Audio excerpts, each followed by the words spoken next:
Всем привет, дорогие друзья! Меня зовут Максим Местерцов, я рад вас приветствовать на канале Favorite Fishing, и мы продолжаем привычную нам обучающую рубрику для начинающих спиннингистов.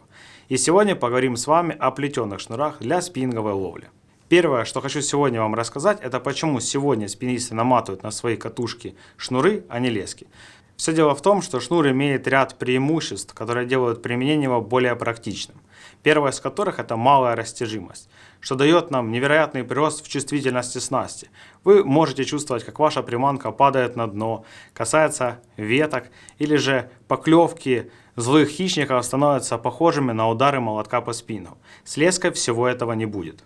Следующее преимущество, которое я хочу отметить, это прочность. Если мы возьмем с вами соизмеримые по диаметру леску и шнур, то шнур окажется намного прочнее.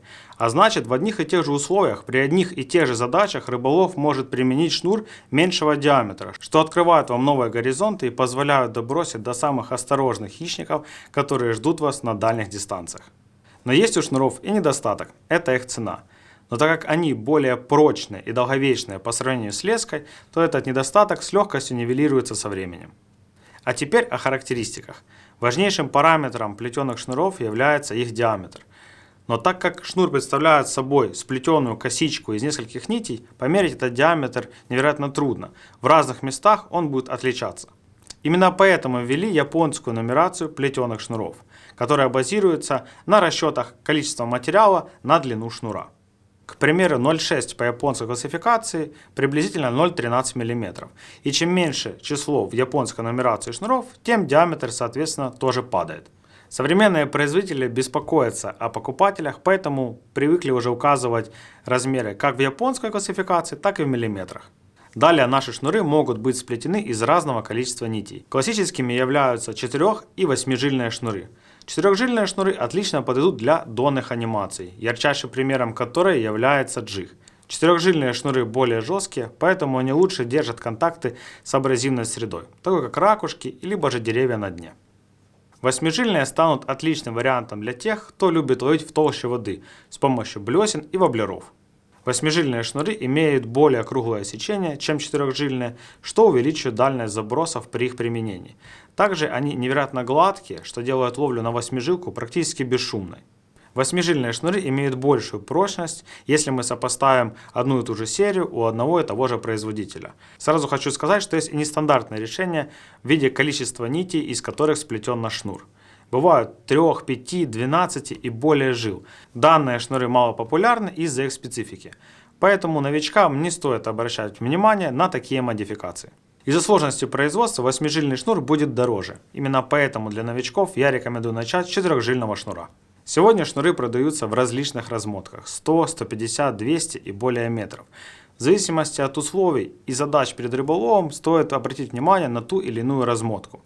Но данный факт разберем на небольших примерах. Первый из которых это когда рыболову нужно ловить на средней дистанции 30-40 метров.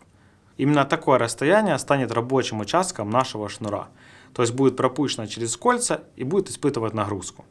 Исходя из такой математики, размотка в 150 метров станет отличным решением для такой рыбалки. И вы не будете переплачивать за лишние и ненужные вам метры. Или же противоположная ситуация, большая река или же водохранилище, где вам нужно бросать далеко, в поисках большого жереха или же клыкастого судака. Здесь условия иные, и дистанция заброса может достигать 100 метров. Именно поэтому рабочий участок шнура вырастает в 2 и более раз. В таком случае стоит обратить внимание на размотки 200, 250 или даже более метров. Хочу рассказать вам, как я сегодня просчитываю стоимость шнура. Для этого необходимо просто вспомнить, какие обычные условия ловли именно для вас. В моем же случае дистанция ловли, на которой я обычно ловлю, это 60-70 метров. Если же на шпуле моей катушки метраж будет меньше, то я попросту не смогу добросить до противоположного берега своей любимой реки или же перспективного участка с судаками. То есть рыбалка на этом будет окончена с этим шнуром. Именно поэтому стоит отнимать рабочий участок от той бобины, которую вы собираетесь купить. Но в моем случае я уже сказал, что дистанция 60-70 метров, поэтому мы отнимаем от 150 метров 60 и получаем дистанцию в 90 метров. Это и будет та длина, за которую стоит платить деньги. Поэтому мы делим цену нашего шнура на 90 метров и получаем цену за метр в моем конкретном случае. Приведу наглядный пример. Возьмем два одинаковых шнура, но в различных размотках 100 и 150 метров.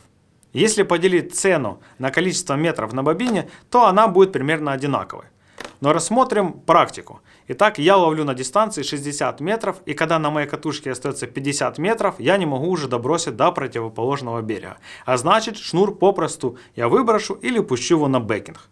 Таким образом, рабочий участок в 100-метровой бобине будет составлять 50 метров, а в 150-метровой бобине 100 метров. И если мы разделим нашу цену уже на рабочий участок, то получим совсем иную математику, в которой более большие размотки выгоднее покупать.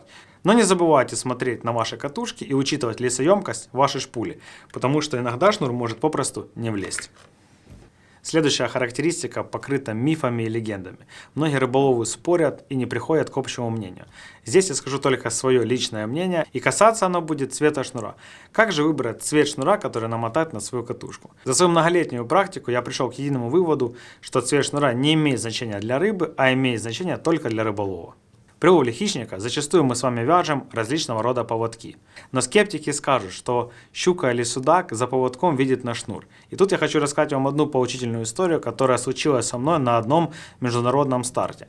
Со мной в сектор в сопернике попался один знаменитый чемпион, зовут его Мартин Форбак, многократный чемпион мира по ловле форели. Ловили в тот день мы с ним прудовую форель на одном из озер. Когда я повернул голову, я заметил, что его приманки привязаны напрямую, и он не использует никакой поводок.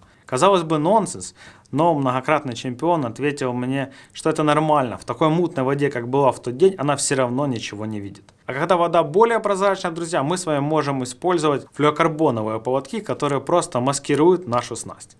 Как вы видите, я начинаю потихоньку углубляться в тонкости и нюансы ловли, о которых мы с вами поговорим в следующих передачах.